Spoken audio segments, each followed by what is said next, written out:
Yo, welcome to another episode of Outside Shots with Eddie Johnson. I'm your guy, Saul Bookman. As you know, this is the homie at JumpShot8 on Twitter. As always, we're presented to you by OGs, ogsbrands.com, the best edible in the game. I'm not doing an edible. I'm actually drinking some pink, which is kind of dope, but we'll talk about that another time. Listen, I think this is the summer of cleansing. You know what I mean? Like, I just feel like... there's been a lot of a lot of wrongs that have been righted, if that's the right term. I don't know if righted is even a word, but I'll go with it. And another example of that was yesterday when the Suns finally announced that the two superstars, in addition to Steve Nash, during that 7 seconds or less Suns era, are finally going to go into the Ring of Honor and actually get their jerseys retired by the franchise. A tremendous, tremendous occasion. Shawn, Marion, Amar'e Stoudemire in the Ring of Honor. Eddie Johnson. That's pretty dope. Yeah. Long time coming. Look, is it any kind of rhythm or method to putting people in the Ring of Honor? I don't believe it is. I think it's a feel thing. But this is an obvious thing, right? Sometimes it's a field thing. Like Nick Collison got his name put up in the Ring of Honor in Oklahoma City. No way that would have happened if that team was still in Seattle. But Oklahoma City, different environment. They got to know him. He was a leader at the end of the bench. They put him in. You averaged more points than him. It had nothing to do with numbers. So it's like it's no rhythm to this, but with Amar'e and Shawn, no, it's a rhythm. These two guys statistically was tremendous in the Suns uniform. They were losers, became winners in the Suns uniform. Galvanized not only Phoenix but the country with 7 seconds or less. Helped Steve Nash get 2 MVPs because without them, Steve Nash does not get 2 MVPs. It's so many things, and I was just shocked that they didn't get in under past ownership. I don't understand it. Are you really shocked, though? Well, I'm just saying I'm shocked. Well, not really in a sense because, the Jerry Colangelo, Robert Sarver dynamic didn't mesh, I think. I think it was more of a, I want to outdo you, And in that, I think those two got lost in translation, right? They got lost in it, and other guys as well. But Matt Ishbia is doing one thing that I really love is he is connecting with the history of this team. He did a few events during the course of the season when his ownership first started, and he's continuing to do it. And to me, if you're an alumni of an organization and you had an impact on an organization, you should, if you so desire and choose, have a chance to work or be rewarded within the organization. That's how I would look at it. In any company that I would own. And so it's great that new ownership is doing that, and it's great for Amar'e and Shawn. I had Shawn on my radio show yesterday after it was announced, and he was tremendous. I mean, he was very excited about it. I know he was disappointed that he had not gone up sooner. He and I have had conversations about it, but it's good that he is going up, and then he and Amar'e are going up too in the same year, I guess. I don't know if they're going to do it the same night. Same year, separate occasions. Yes, and so that's going to be tremendous. I'm looking forward to it.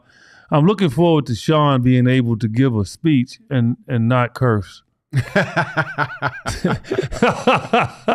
he curse yesterday outside of the series? Oh, yeah, he did. So I'm going to have to remind him and Shawn, you can't curse, man. Like, it's one of those connecting curse words. Like, shh. The great ones know how to turn it off. Well, Charles curses on purpose. Like, so that's different. Like, Charles Barkley will curse on purpose. Yeah.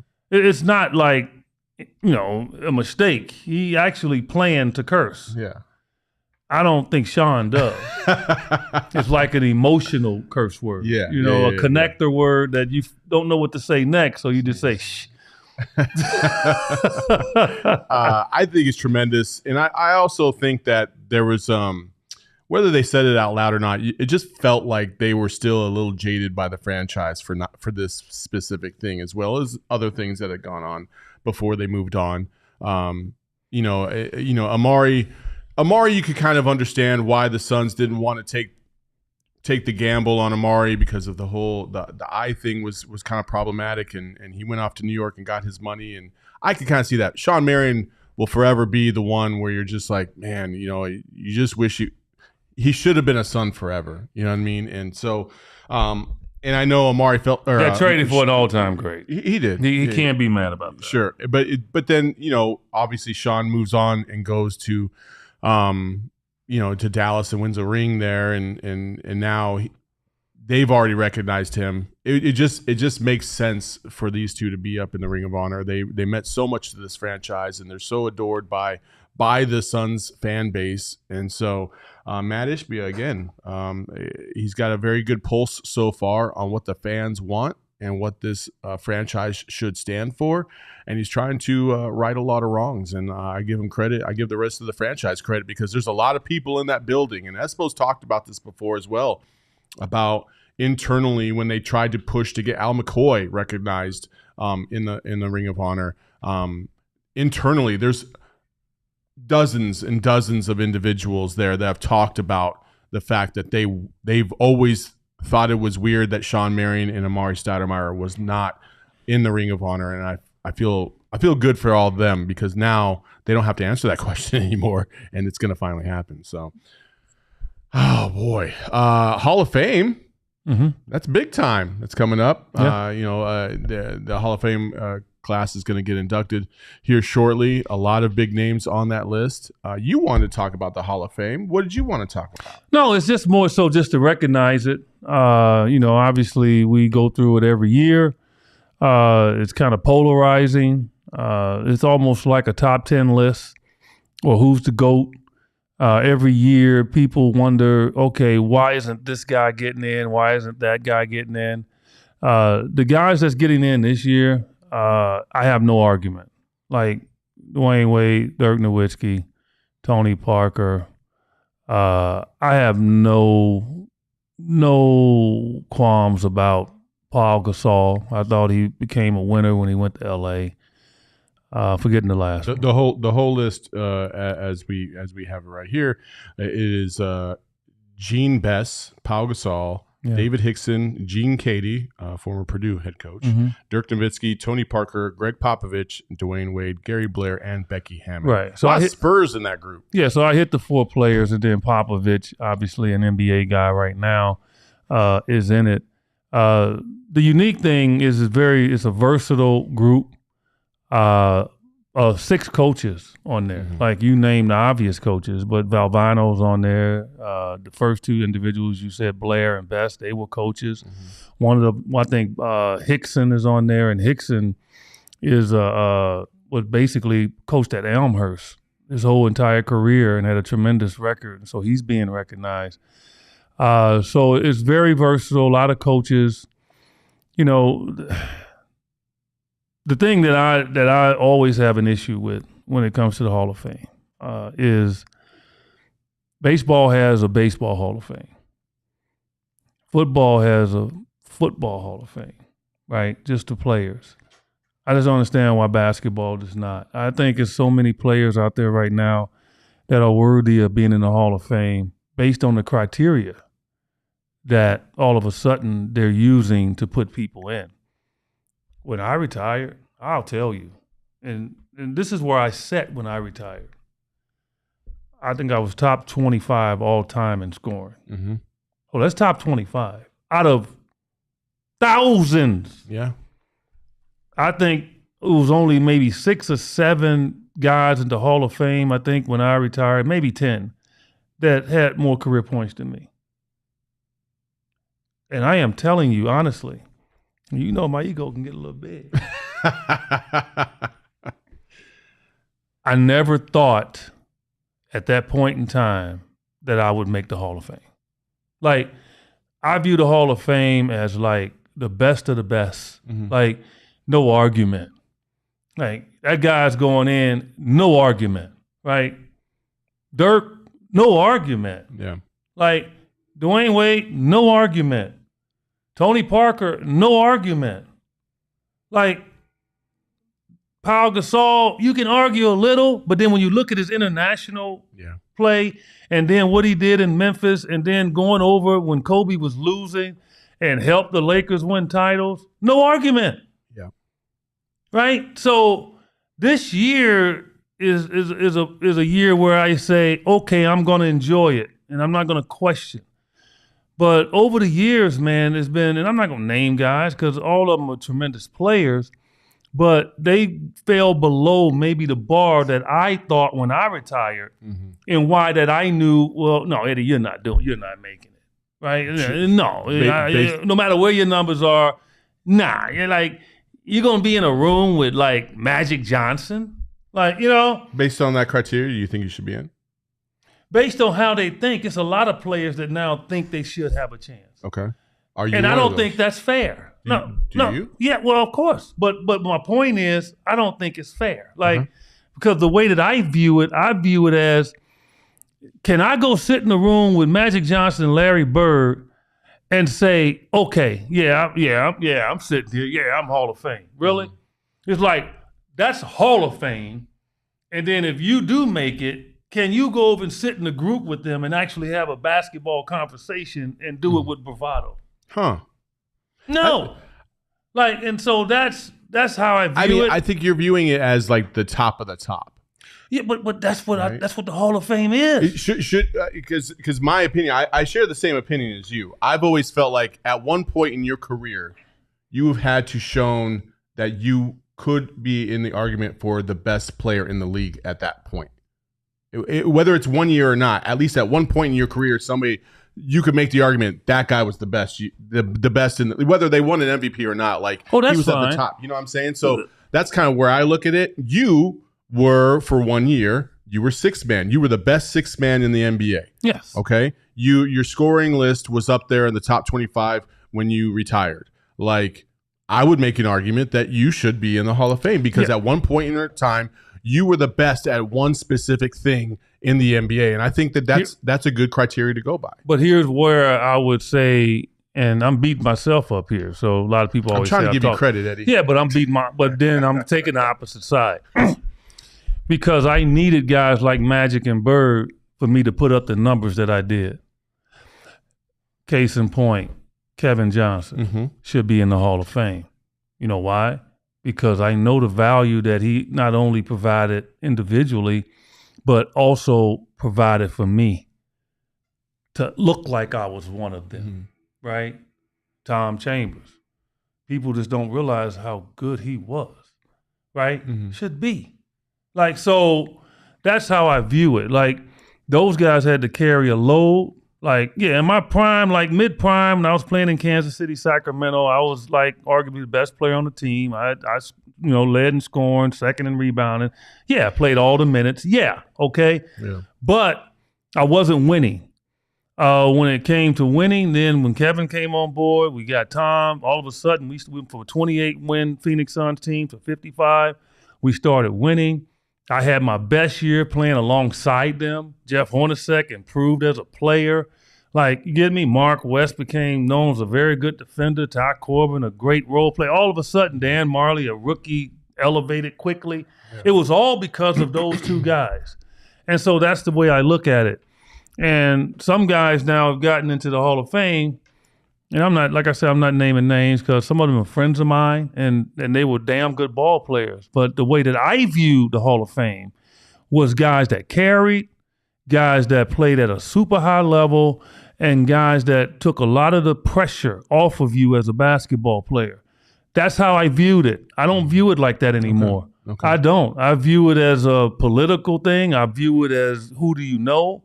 Do we feel sorry for you? Just things like that. You know, when you reach back and you put guys in the Hall of Fame that's been retired for 25 years, what is that saying? Like, if that was me, what does that say? Like, it took you 25 years to realize how good I was? Yeah.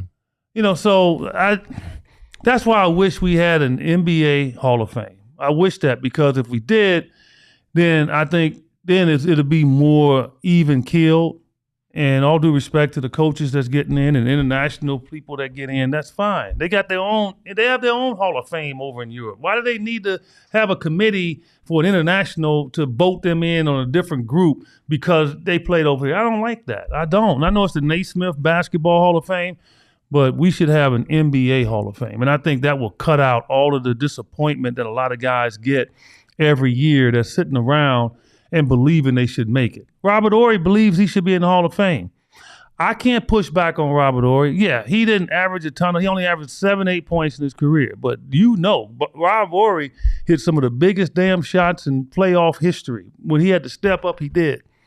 And he won 7 titles, and he was a factor on every team. Yeah, but moments don't define greatness. No, it doesn't. But they count titles. No, I get that. They count, and he had 7. I get that. No, 7. I totally get that. But that's the argument, though. Is just like, are we talking about? Yeah, okay. Titles mean something, but they don't mean everything. And I think when you're talking about the greatest of all time, or at least what should be the list of greatest of all time, when you're talking about the Hall of Fame. I don't think anybody would ever mention Robert Horry in the same category as the great small forwards or power forwards in the history of the game. I just don't think nobody would do that. And I don't think Robert Horry felt that he would make the Hall of Fame when he retired. But he's watched people get in that did not win at a high level like him, did not play at the biggest stage in the biggest moments like him. And he's probably saying, well, damn. I mean, he's also extremely fortunate.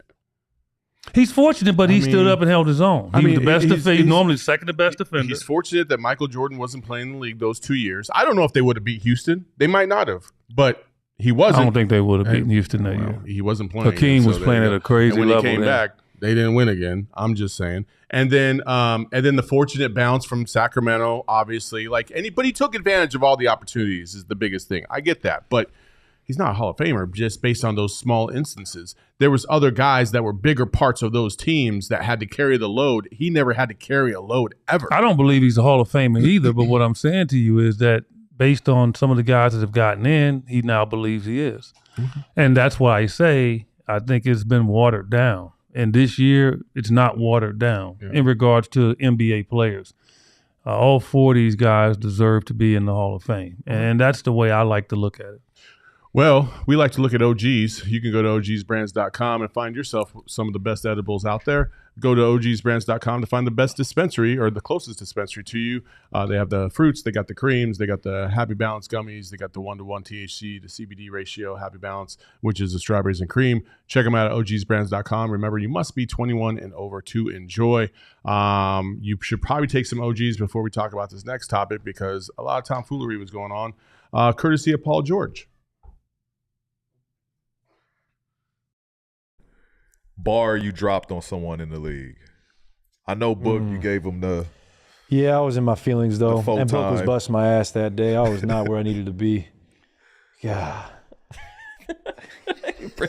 Stuff doesn't age well. That didn't age well for me. Yeah. Like, I don't need to be flexing 4 rings, bro. Like, everybody know that. That's on Wikipedia. Like, my game wasn't where it was at. And we all get insecure at times. Yeah. I'm not man enough to admit that. I'm man enough to admit that we all have our moments of weakness. So I'm not really proud of that one. Because I see Devin Booker and I should be like, man, I should be proud of this young man. Yeah. Like, the work he's put in, he survived a tough regime in Phoenix where everyone's getting traded. He's playing for a new coach every year, but now he's a franchise player because he just kept working. So I admire the guys who have work ethic like that, you know? Mm-hmm. Well, I appreciate Clay and his comments. We talked about that on the Sun show. I will let you voice your opinion. I do want to say Paul George consistently. I love how Paul George threw up the 4, and I'm like, you don't have 4 either, right? You don't have 1, just like Devin Booker. I think it was like maybe a couple months ago with Cat. He tried to set him up for a Devin Booker failure question as well, and he didn't bite either. PG's got very he's got Mike Florio energy where he's trying to create a story out of nothing. Paul George has been done in by Devin Booker multiple times, and I know he doesn't like him, and that's fine. And he keeps trying to set other dudes up to fight his battles, and it's weak as hell. It's so weak. Go ahead, Eddie. First, I love Klay Thompson, man. Like, Same. he's one of my favorite players. I've told him this. He knows that LeBron's like my favorite player outside of the Suns, right? He knows when they were going against each other that, I would be pulling for LeBron against them. But when they won, I was just as happy for him. And I let him know that during the finals, because I would always work the finals. I'd be on the court, I got to interview guys. I've interviewed him. And, he would give me a little hard time about it. And, he'd talk about other stuff. But I've told him he and Steph are two of my favorite players ever. Mm-hmm. I'm not just saying currently, I'm saying ever. And with Klay, it's just because he's so honest, man. Mm-hmm. Like, that response warmed my heart. And I'm sure it did Devin too, because to me, man, I've always said, when you're between the lines, right? Mm-hmm. That's when you battle. When you're outside the lines, that's when friendship comes in, and that's when really the human part of your character comes out, right? And I truly believe that. And to me, this dude epitomizes it all at the top level in this league. Mm-hmm. He honestly and humbly said Devin was wearing his ass out. Yeah. And he was in his feelings. Like, how many players say that? Like, how many players would have just admitted, like, Devin was getting the best of him on that particular game, and I think I was calling that game, and he didn't like it because it was a spur of the moment. And where was it, Saul? It was between the lines. Yeah. Like, so Klay shouldn't have to apologize to Devin for that. Like, and I would tell Klay, you don't need to apologize to Devin for going at him between the lines. Yeah. It's fair game. You're not supposed to like him. You're not supposed to like the fact that Devin is talking junk to you and wearing you out. Mm-hmm. You're not supposed to like it. And you know what? It's okay that you flex 4 rings because, goddamn it, you won 4 rings. So, I'm not drinking that wink either, and I just cursed a little bit. And I said got. Okay? I want to make sure people understood that. So, you're bringing the worst out of me sometimes. So okay. So no, seriously though, I mean, in the sense that, I would tell Klay, you don't need to apologize. And I'm sure Devin would tell him the same thing. Matter of fact, Devin pretty much did. Devin pretty much said, man, I respect Klay. Yeah. After the game. Yeah. Yeah, he did. And so I just wanted to get that out there because I love Klay Thompson. Mm-hmm. I can listen to him talk all day long. I have interviewed him dozens of times. And I'm just mesmerized every time because I feel the emotion coming out of him. Mm-hmm. And I tell his dad this all the time, man. How he's just one of my favorite players ever. Now, I don't know if you know this, but I've been knowing Paul George since he's been 17. Mm-hmm. He's like a son to me, okay? No. Okay, I know him. Okay. And he and my son are very close. Matter of fact, my son is flying over to LA tomorrow and hang out with him for the weekend. Paul is an extremely smart dude. And I think people don't understand how smart he is. Mm-hmm. And he obviously wants to make his way into the media world. And so he knows how to elicit some responses from people. Mm-hmm. I've noticed that with his podcast. I've watched it a time or two. He's pretty damn good at it, you know? And I think, Devin responded correctly because it's outside the lines. I don't know if he and Paul don't like each other. I just think it's just a heavy competition between those two for whatever reason. Now, I don't know, but there's something going on with those two. But I don't think they like internally dislike each other. Because I've seen them in games where they have talked. I've seen them talking on the court. Mm-hmm. But I think it's a competition deal there with them. And good for the league. Good for them. They're both tremendous guys. Obviously, I know Devin's a great guy. And people don't know, Paul's a great guy, man. He's a family guy, loves his family, extremely nice kid. Like when I tell you, my name is not Eddie. It's Mr. Johnson. It's always been that with him. Mm-hmm. Always. So, people don't know him, and so he maybe can come off a little surly or whatever, but, he's got something going on with Devin, and good. I like it. Why not? Devin talks a lot of damn trash, man. Okay. We in Phoenix love Devin, and, I love him to death, but Devin talks trash, and I love the fact that Devin talks trash. Mm-hmm. Well, he and I have talked about that. Keep talking your trash, man. Yeah. And Paul's not a trash talker on the court. He doesn't talk on the court. Really, he doesn't. But he talks off the court, which is the opposite, right? Yeah. So, yeah, I sent a message to him. I told him, stop messing around with my team. What did he say? No, not yet. I sent it by my son. We're gonna wrap up this show pretty early today. We're gonna talk about something random, but I didn't really have a topic off the top of my head, so we're just gonna skip it because does it really matter? Probably not. It's all good. We're in the thick of it, by the way, and I know somebody was just like, you guys are bringing up these kind of topics that are kind of nonsense, just for clicks or whatever, and I'm like, what the fuck else are we gonna talk about? I'm gonna cuss because I can.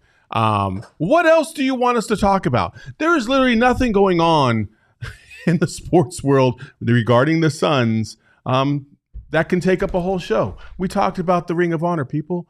We talked about the Hall of Fame. We talked about Paul George and Devin Booker. Do you want us to talk about Devin Booker's escapades out in Switzerland or Montana or whatever? Like, why? Come on, guys. Come on. Like, just let us just do this. All right. Why? Why? What did he do? He did nothing. He just took some pictures and he's hanging out. He's living his life. Yeah. Well, what's wrong with that? Nothing. Zero. People are so nosy. Like, it's so damn nosy. But you know what? They want to peer in on people that are like quote unquote popular, but they don't want anybody peering in on their butt. Like, how would you like somebody following you around town? Sly.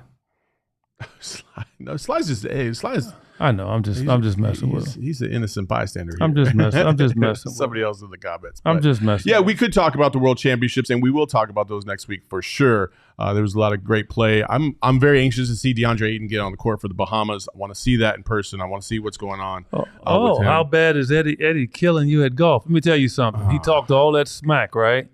That he beat me. He has asked me to go play golf like 4 times in the last month, and I just have not. But you got to finish my sentences now. I'm just saying. I mean, what are you, an English teacher? You got to finish my sentences. Go ahead.